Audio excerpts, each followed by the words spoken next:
Okay, folks.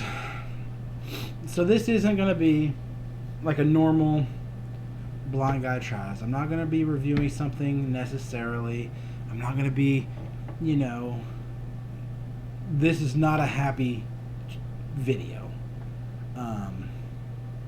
Like I said, I always say welcome to Blind Guy Reviews, YouTube's only legally blind food product reviewer.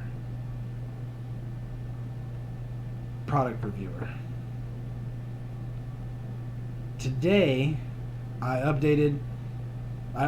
In my line of work, I'm a massage therapist. I do my FitBit for silent alarms, so I know my timing, so I don't run over, that sort of thing. Well, in the newest update, which I did yesterday, they got rid of the ability to control my silent alarms, like set them and remove them from the app.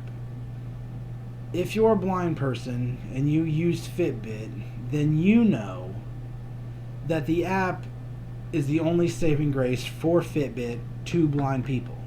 So if you start removing functions and putting them strictly on the hardware itself and taking it off of the app, then you made this completely useless to somebody like me. And I'm not the only one out there that's going to feel this way. There's going to be a lot of people.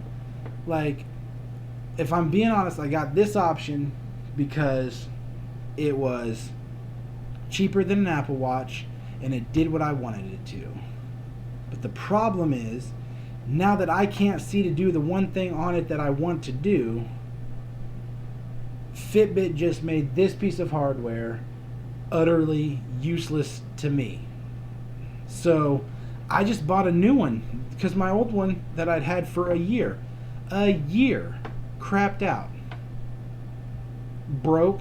I had to order a new one a month ago. This worked fine up until yesterday. Did what I wanted it to, did the alarms. But now, Fitbit, because they don't care about people in their product community who have limited vision or no vision, is forcing me to buy an Apple product because they just don't care enough to keep it all on the app. There was no point to move it from the app to strictly on the device. It doesn't make any sense to me, and it's not going to make sense to other blind people. Blind people already have a hell of a time figuring anything out on this hardware.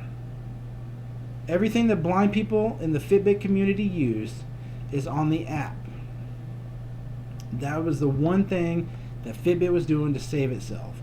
But if you start pulling off features and you start making it inaccessible on the app, or making the app inaccessible, then there's really no point for us as a community to buy your product.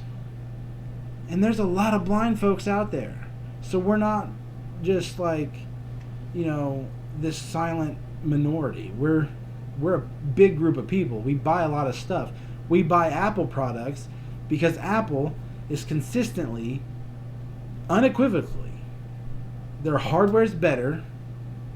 Their voiceover and accessibility options are 1,000 times better than 95% of everything out there.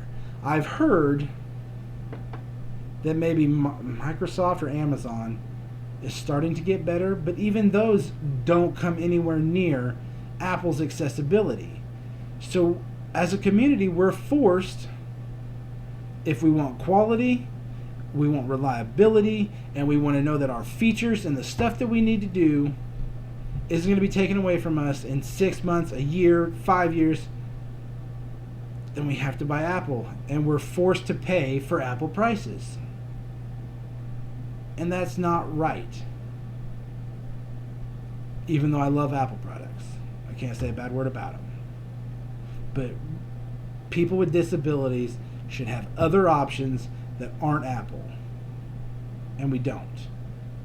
When it comes to stuff like this, there's not a lot of options out there. I could get a talking watch, but do you want to get a massage from a guy whose phone goes ding?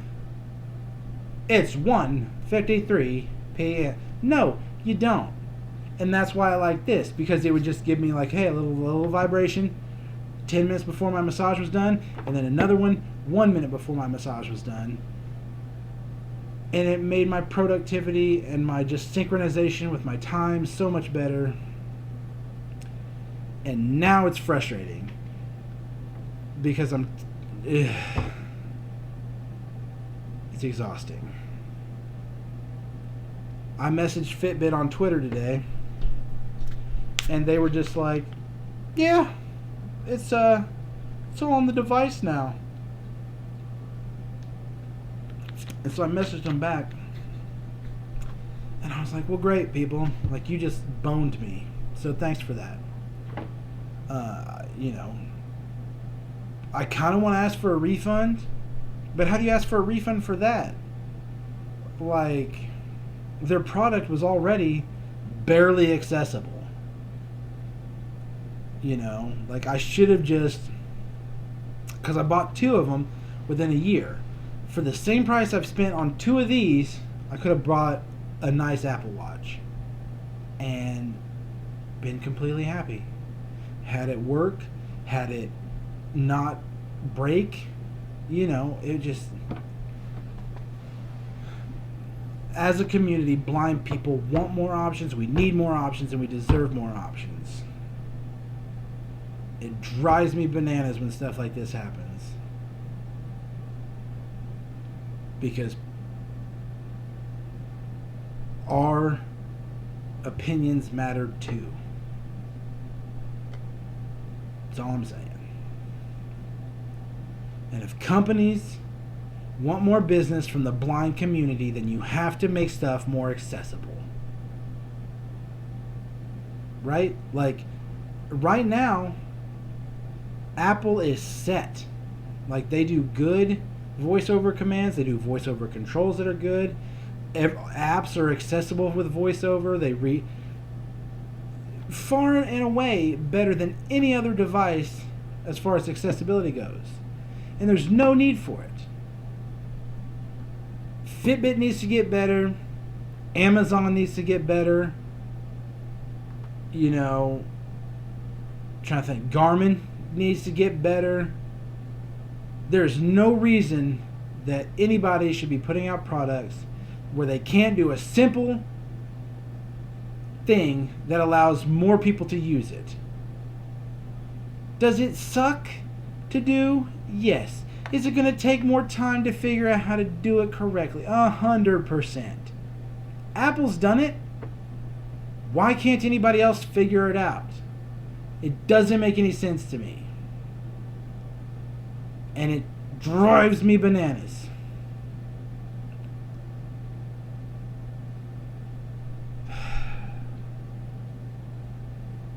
Anyway.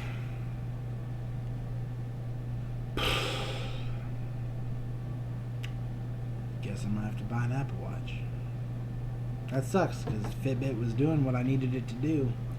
But I guess that's my fault for being cheap, but... Well, come back, watch some of the other videos. If you like my rant videos, give this a thumbs up, share it around. Let me know I can do more blind rant, because there's a lot of stuff as a blind person that drives me freaking bananas. You sighted people have lost your minds. It drives me nuts. Some of the stuff that sighted people do or that blind people are forced to put up with. So if you want more blind rant videos, like, comment, subscribe, thumbs it up. And until next time, screw you, Fitbit!